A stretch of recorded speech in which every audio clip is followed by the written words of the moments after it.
and thanks for tuning in. It's me, the Book Geek, with another topic. I want to talk about Joe Hill's Heart-Shaped Box. There are so many things that I want to say about this book. It's just, where do you start?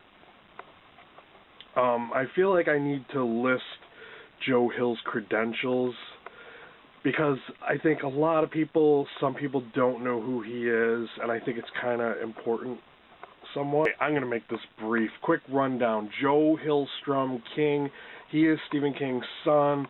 Yes, he has worked on some projects, some other novels with his dad. He did a collection of short stories before Heart-Shaped Box called 20th Century Ghosts. He's written his own comic book series called Lock and Key. And this book, Heart-Shaped Box, is his first novel that he wrote by himself. A lot of people in the booktubing community have heard of his Horns book. It seems to be the only book that everybody's always talking about. This is the only book I've ever read by Joe Hill. I want to put that right out there. This book, like a lot of other books, is full of, reviews by people that, all the important people, the people that hype up a book. A lot of the times I don't usually read those before I read a book, but I just happened to glance through it because as I got into the story, I, wanted to hear what other people had thought of this book. And there was one particular review by Neil Gaiman that really struck me as being right on. He said, Heart-Shaped Box is quite simply the best debut horror novel since Clive Barker's Damnation Game 20 years ago. It's the kind of book that overworked adjectives people use on book jackets, yada yada yada. He says it's enormously smart, besides a genuinely scary novel filled with people you care about, the kind of book that still stays in your mind after you've turned over the final page. I loved it unreservedly. I kind of have to agree with him on that review, and I'm going to tell you why. Right at the first chapter, you're introduced to Judas Coin. You learn that he's a collector of occult obscurities. Like, he likes to collect, and, sometimes it says that he will just take random items even if he doesn't want them, just because people give them to him.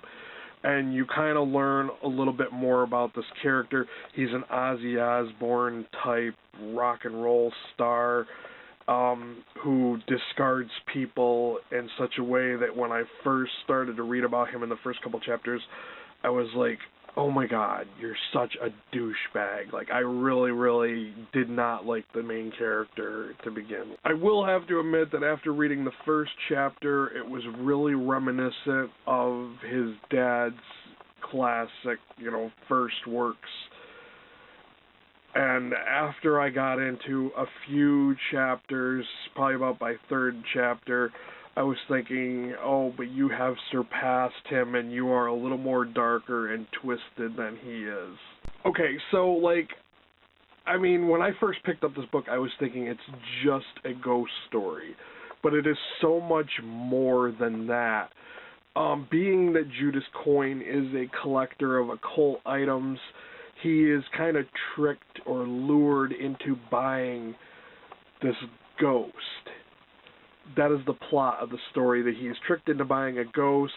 The ghost arrives to him via a suit that the dead man had wanted to be buried in, and it arrives in a heart-shaped box. And this is why another reason why I think Joe Hill is brilliant, and he's a little smarter than his dad's writing.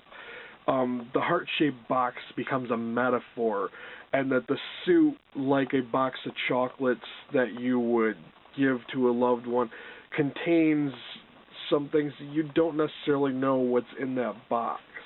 I also like the way he used traumatic events to develop his characters. There's a lot of authors who will focus only on the events that take place and not how the characters react to them. Another good character development tool that he uses is flashback scenes. As the story goes, you learn more about the characters, and after a while you start to realize that, hey, this Judas Coin guy is not so bad. He's a pretty good guy, and that you shouldn't judge a book by its cover, which is another metaphor for the heart-shaped box. It's through these flashback scenes that we learn a little more about his past and how he's had a lot of failed relationships and just how he just kind of let them go. And, like, it goes back to how I said in the beginning of this video, how he kind of discards people. And also another use of the metaphor of the heart-shaped box.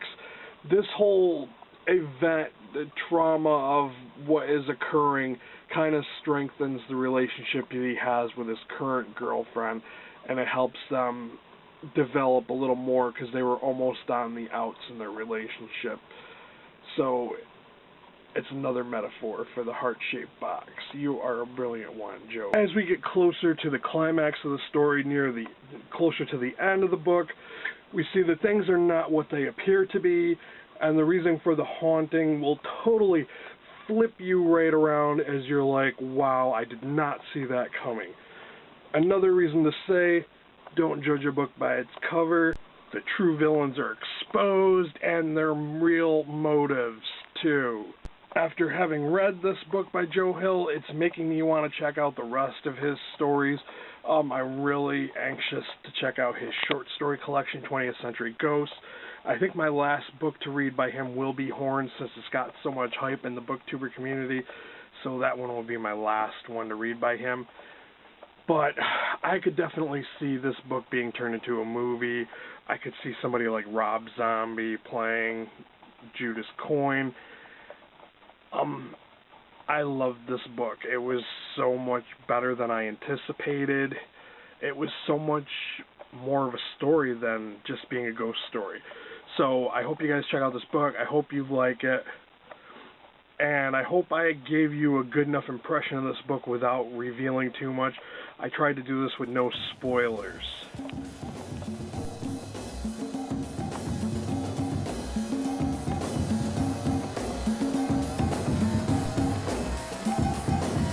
So I'm sitting in Hortons, just casually drinking my coffee, and I couldn't help but notice some old pair of guys just sitting in the back, and every once in a while you couldn't make out what they're saying. Every once in a while you'd hear Burt Lancaster, blah blah blah blah blah blah blah. Burt Lancaster. This dude must have said Burt Lancaster 6 times.